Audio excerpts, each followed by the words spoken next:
Welcome to job updates in Telugu YouTube channel. Railway jobs కోసం ఎవరైతే ఎదురు చూస్తున్నారో మీకు ఒక గుడ్ న్యూస్ అండి. ప్రజెంట్ మనకి 22,000 పోస్టులతో గ్రూప్ డి నోటిఫికేషన్ రిలీజ్ చేశారు. ఇంకొక గుడ్ న్యూస్ ఏంటి అంటే అతి త్వరలోనే మరొక గ్రూప్ డి నోటిఫికేషన్ కూడా మనకి రిలీజ్ చేయబోతున్నారు. దానికి సంబంధించిన వివరాలు కూడా నేను మీకు చెప్తాను. ఇక్కడ మీరు చూసుకున్నట్లయితే ఇది నోటిఫికేషన్ నెంబరు 9/2025 అని మనకి ఇక్కడ క్లియర్గా ఇచ్చారు. అంటే 2025 సంవత్సరం ఫిల్ చేసేటువంటి రైల్వే డిపార్ట్మెంట్లో లాస్ట్ నోటిఫికేషన్ ఇది. సో మనకి ఇది 2025కి సంబంధించింది. 2026 సంవత్సరంలో కూడా మనకి 25,000కు పైగా గ్రూప్ డి జాబ్స్తో నోటిఫికేషన్ అనేది రాబోతుందండి. కాబట్టి మనకి అతి త్వరలోనే మరొక నోటిఫికేషన్ ఉంటుంది. ఈ నోటిఫికేషన్ సంబంధించి అప్లికేషన్స్ తీసుకున్న తర్వాత ఇంకొక ఇంపార్టెంట్ అప్డేట్ ఏంటి అంటే మనకి ఈ నోటిఫికేషన్ సంబంధించి మన ఆధార్ కార్డులో అలాగే మన 10th క్లాస్ మార్క్స్ కార్డ్ ఏదైతే ఉందో దాంట్లో మన యొక్క పేరు మరియు డేట్ ఆఫ్ బర్త్ అనేది సేమ్ ఉండాలి. ఒకవేళ లేకపోతే ఆన్లైన్ అప్లికేషన్స్ అనేవి మనం ఆన్లైన్లో అప్లై చేసేటప్పుడు తీసుకోదు, అది మీరు గమనించాలి. దానికి సంబంధించి మనకి నోటిఫికేషన్లోనే క్లియర్గా మెన్షన్ చేశారు. మన 10th క్లాస్ మార్క్స్ కార్డ్ ఏదైతే ఉందో దానిలో ఉన్నటువంటి పేరు డేట్ ఆఫ్ బర్త్ అనేది మన ఆధార్ కార్డులో కూడా అదే విధంగా ఉండాలి. సర్నేమ్ కానివ్వండి, ఇనీషియల్ కానివ్వండి, డేట్ ఆఫ్ బర్త్ కానివ్వండి, ఇవన్నీ కూడా ఏ విధంగా మన 10th క్లాస్ సర్టిఫికేట్లో ఉంటుందో అదే విధంగా ఉండాలి. ఒకవేళ ఎవరికైనా ఇది లేదు అనుకుంటే, తప్పుగా ఉంది అనుకుంటే మీరు ఇప్పుడే ఆధార్ సెంటర్కి వెళ్ళి మీ 10th క్లాస్ సర్టిఫికేట్లో ఏ విధంగా అయితే మీ యొక్క పేరు డేట్ ఆఫ్ బర్త్ ఉందో ఆ విధంగానే మీ ఆధార్ కార్డులో ఎడిట్ చేయించుకోండి. ఎందుకంటే ఈ జాబ్స్కి అప్లై చేయాలనుకుంటే మాత్రం తప్పనిసరిగా ఈ డీటెయిల్స్ అనేవి కరెక్ట్గా ఉండాలి. సో ఇప్పుడు ప్రజెంట్ మనకి 22,000 పోస్టులతో గ్రూప్ డి నోటిఫికేషన్ అనేది రైల్వే డిపార్ట్మెంట్ నుంచి రిలీజ్ చేశారు. ఈ జాబ్స్కి సంబంధించి 18 నుంచి 33 సంవత్సరాల మధ్యలో ఉన్నటువంటి అభ్యర్థులు అప్లికేట్ చేసుకోవచ్చు. ఏజ్ అనేది ఎస్సీ ఎస్టీ వాళ్ళకి 5 సంవత్సరాల ఏజ్ రిలాక్సేషన్ ఉంటుంది. అంటే 38 సంవత్సరాల వరకు ఉన్నటువంటి ఎస్సీ ఎస్టీ క్యాండిడేట్స్, 36 సంవత్సరాల వరకు ఉన్నటువంటి బీసీ క్యాండిడేట్స్, 43 సంవత్సరాల వరకు ఉన్నటువంటి పర్సన్ విత్ డిజబిలిటీ క్యాండిడేట్స్ ఈ జాబ్స్కి అప్లికేట్ చేసుకోవచ్చు. 1/1/2026 నాటికి మనము ఈ డీటెయిల్స్ అనేవి చూసుకోవాల్సి ఉంటుంది. ఇతర డీటెయిల్స్ ఏవైతే ఉన్నాయో వాటన్నిటికీ సెలక్షన్ ప్రొసీజర్ ఏంటి, సిలబస్ ఏంటి, అన్ని వివరాలు ఈ వీడియోలో నేను మీకు క్లియర్గా ఎక్స్ప్లెయిన్ చేస్తాను. ఇంతవరకు ఎవరైతే మన ఛానల్కు సబ్స్క్రైబ్ చేసుకోలేదు, డైలీ జాబ్ అప్డేట్స్ మిస్ అవ్వకుండా పొందడానికి ఇప్పుడే మన యూట్యూబ్ ఛానల్కి అయితే సబ్స్క్రైబ్ చేసి పెట్టుకోండి. ఆంధ్రప్రదేశ్, తెలంగాణ మరియు సెంట్రల్ గవర్నమెంట్ జాబ్స్ ఏవైతే ఉంటాయో వాటన్నిటిని కూడా డైలీ నోటిఫికేషన్స్ విడుదలవుతుంటాయి. వాటన్నిటిని కూడా మన ఛానల్లో అప్లోడ్ చేస్తాను. సో మీరు మిస్ అవ్వకుండా పొందాలంటే ఇప్పుడే ఛానల్కి అయితే సబ్స్క్రైబ్ చేసి పెట్టుకోండి.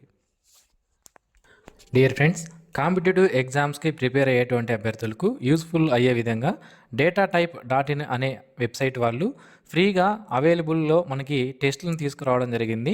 ఇందులో బయాలజీ సిరీస్, కెమిస్ట్రీ, క్వాంటిటివ్ యాప్టిట్యూడ్కి సంబంధించినటువంటి నెంబర్ ఆఫ్ క్వశ్చన్స్తో టెస్టులను అనేవి తీసుకుని వచ్చారు.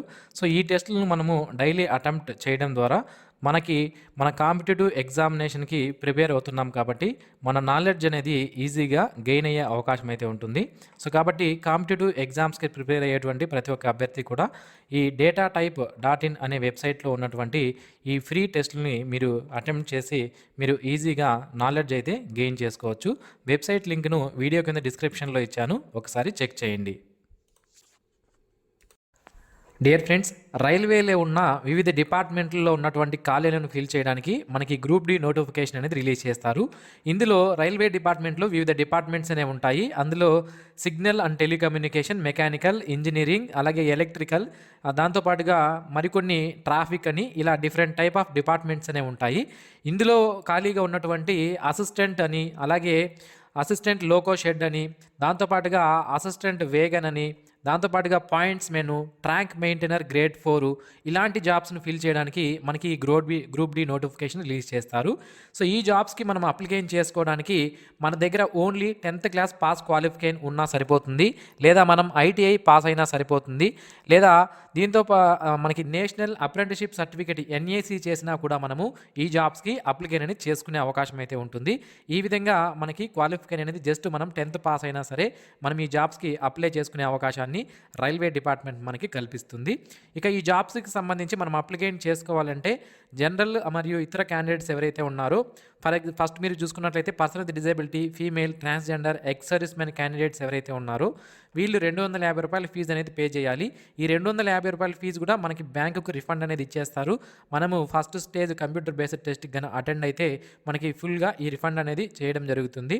అండ్ ఎవరైతే ₹500 ఫీజు అనేది పే చేస్తారో వీళ్ళకి ₹400 రిఫండ్ అనేది చేస్తారు మనము సిబిటి టెస్ట్కి అటెండ్ అయితే. ఇక సెలక్షన్ ప్రొసీజర్ అనేది ఏ విధంగా ఉంటుంది ఈ జాబ్స్కి సంబంధించి అంటే, ఇందులో 4 స్టేజ్ల్లో మనకి సెలక్షన్ అనేది చేస్తారు. ఒకటి కంప్యూటర్ బేస్డ్ ఎగ్జామినేషన్, దీని తర్వాత ఫిజికల్ ఎఫిషియన్సీ టెస్ట్, దీని తర్వాత డాక్యుమెంట్ వెరిఫికేషన్ అండ్ ఫైనల్గా మనకి మెడికల్ ఎగ్జామినేషన్. ఈ 4 స్టేజ్ల్లో మనకి సెలెక్షన్ అనేది చేయడం జరుగుతుంది. మనకి ఇక్కడ different type of RRBs, railway recruitment boards అనేవి ఉంటాయి. దేశవ్యాప్తంగా వివిధ రైల్వే రిక్రూట్మెంట్ బోర్డ్స్ అనేవి ఉంటాయి. మీరు ఇక్కడ లిస్ట్ అనేది చూడవచ్చు.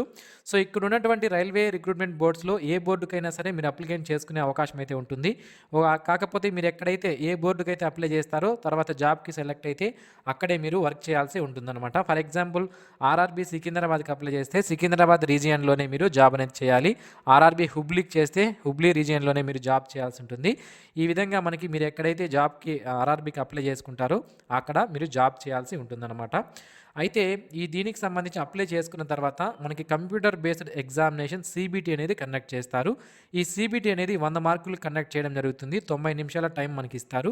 ఇందులో మొత్తం 4 సబ్జెక్ట్స్ ఉంటాయి. జనరల్ సైన్స్ నుంచి 25 క్వశ్చన్లు, మ్యాథమెటిక్స్ నుంచి 25 క్వశ్చన్లు, జనరల్ ఇంటెలిజెన్స్ అండ్ రీజనింగ్ నుంచి 30 క్వశ్చన్లు, general awareness and current affairs నుంచి 20 క్వశ్చన్లు. ఈ విధంగా టోటల్ మనకి 100 క్వశ్చన్స్కి 90 మినిట్స్ టైంతో మనకి క్వశ్చన్ పేపర్ ఇవ్వడం జరుగుతుంది. 1/3 ఆఫ్ నెగిటివ్ మార్క్స్ కూడా ఉంటాయి. ఈచ్ రాంగ్ ఆన్సర్కి మనకి ఇక్కడ క్లియర్గా మెన్షన్ చేశారు. అయితే ఈ ఎగ్జామినేషన్లో మీరు క్వాలిఫై అవ్వాలి, షార్ట్ లిస్ట్ అవ్వాలి అంటే అన్రిజర్వ్డ్ ఎకనామికలీ వీకర్ సెక్షన్ అయితే 40% మార్క్స్ తెచ్చుకోవాల్సి ఉంటుంది.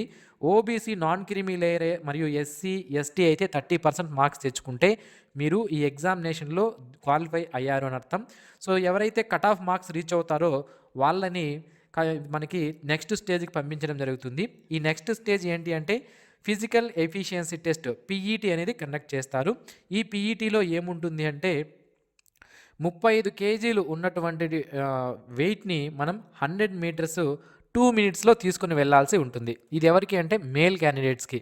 అలాగే 100 మీటర్స్ అంటే 1 కిలోమీటర్ని 4 మినిట్స్ 15 సెకండ్స్లో రన్నింగ్ అనేది చేయాల్సి ఉంటుంది. ఇక ఫీమేల్ క్యాండిడేట్స్ విషయానికి వస్తే 20 కేజీల బరువుని 100 మీటర్స్ 2 మినిట్స్లో తీసుకుని వెళ్ళాల్సి ఉంటుంది. అలాగే 1 కిలోమీటర్ని 5 నిమిషాల 40 సెకండ్స్లో ఒక ఛాన్స్లోనే రన్నింగ్ అనేది కంప్లీట్ చేయాల్సి ఉంటుంది. ఎవరైతే ఈ ఫిజికల్ ఎఫిషియన్సీ టెస్ట్లో క్వాలిఫై అవుతారో వాళ్ళని నెక్స్ట్ స్టేజ్కి పంపిస్తారు. సో నెక్స్ట్ స్టేజ్ వచ్చి మనకి డాక్యుమెంట్ వెరిఫికేషన్, దీని తర్వాత మెడికల్ ఎగ్జామినేషన్ కండక్ట్ చేస్తారు. ఈ విధంగా మనకి సెలెక్షన్ అనేది ఉంటుంది. సింగిల్ స్టేజ్ ఎగ్జామినేషన్ ఉంటుంది. దాని తర్వాత ఫిజికల్ ఎఫిషియన్సీ టెస్ట్ అండ్ మనకి ఫిజికల్ ఎఫిషియన్సీ టెస్ట్ మాత్రమే ఉంటుంది, మెజర్మెంట్ టెస్ట్ ఉండదు. ఫిజికల్ మెజర్మెంట్ టెస్ట్ అంటే ఏంటి అంటే మన హైట్, వెయిట్, చెస్ట్ ఇవి చెక్ చేస్తారు. బట్ రైల్వేకి హైట్, వెయిట్ ఏం అవసరం లేదు. జస్ట్ మనము వాళ్ళు ఇచ్చినటువంటి ఫిజికల్ ఎఫిషియన్సీ టెస్ట్ క్వాలిఫై అయితే సరిపోతుంది అనమాట. ఇక ఈ జాబ్స్కి సంబంధించి ఎవరైతే అప్లికేషన్ చేయాలి అనుకుంటున్నారో మనకి ఆన్లైన్ అప్లికేషన్స్ అనేవి 21 జనవరి 2026 తేదీ నుంచి స్టార్ట్ అవుతాయండి. అండ్ అప్లై చేసుకోవడానికి లాస్ట్ డేట్ వచ్చి 20 ఫిబ్రవరి 2026 లోపు ఆన్లైన్లో మనం అప్లికేషన్స్ అనేవి చేసుకోవాల్సి ఉంటుంది. సో ఇంకా మనకి చాలా టైం అనేది ఉంది. నియర్లీ 28 డేస్ టైం అనేది ఉంది అప్లికేషన్ స్టార్ట్ అవ్వడానికి. వన్స్ ఆన్లైన్ అప్లికేషన్ స్టార్ట్ అయినప్పుడు మన ఛానల్ ద్వారా నేను మీకు తెలియజేస్తాను.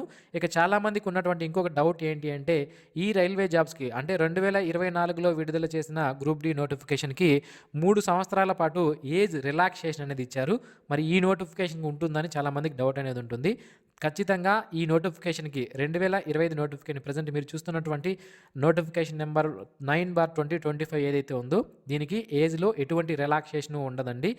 18 నుంచి 33 సంవత్సరాల ఉన్నటువంటి అన్రిజర్వ్డ్ కేటగిరీకి సంబంధించిన వాళ్ళు అప్లై చేసుకోవచ్చు. ఏజ్ అనేది పెంచరు, అది మీరు గమనించాలి. ఎస్సీ, ఎస్టీ, బీసీ వాళ్ళకి మాత్రం ఏజ్ రిలాక్సేషన్ ఉంటుంది, మిగిలిన వాళ్ళకి ఎవరికి కూడా ఉండదు. సో ఈలోపు మీ ఆధార్లో కానీ మీ 10th క్లాస్ సర్టిఫికేట్లో కానీ ఏవైనా తప్పులు ఉన్నాయో ఒకసారి చూసుకొని వాటిని ఎడిట్ చేయించుకోండి. ఎందుకంటే ఆన్లైన్ అప్లికేషన్ స్టార్ట్ అయిన తర్వాత మీరు ఎడిట్ చేయించి దానికి అప్లికేషన్ చేయాలంటే ఆలోపు టైం అయిపోతుంది. కాబట్టి ఇప్పటి నుంచే ఏమన్నా తప్పులు ఉంటే 100% వాళ్ళు క్లియర్గా ఇచ్చారు చూడండి, 100% మ్యాచ్ అవ్వాలి. మీ యొక్క పేరు, డేట్ ఆఫ్ బర్త్ అనేది 10th క్లాస్ సర్టిఫికేట్ ఏ విధంగా ఉందో ఆ విధంగానే తప్పనిసరిగా మ్యాచ్ అవ్వాలి అని మనకి ఇక్కడ క్లియర్గా మెన్షన్ చేశారు. కాబట్టి ఈసారి స్ట్రిక్ట్గా ఉంటుంది. కాబట్టి ప్రతి ఒక్కరు కూడా ఇది చెక్ చేసుకొని Aadhaar me and 10th class marks certificate కరెక్ట్గా ఉన్నాయో లేదో చూసుకొని అప్డేట్ అనేది చేసుకోండి. ఓకే, సో ఇది ఫ్రెండ్స్ ఈ నోటిఫికేషన్ సంబంధించిన పూర్తి వివరాలు. Thanks for watching this video. Have a nice day friends.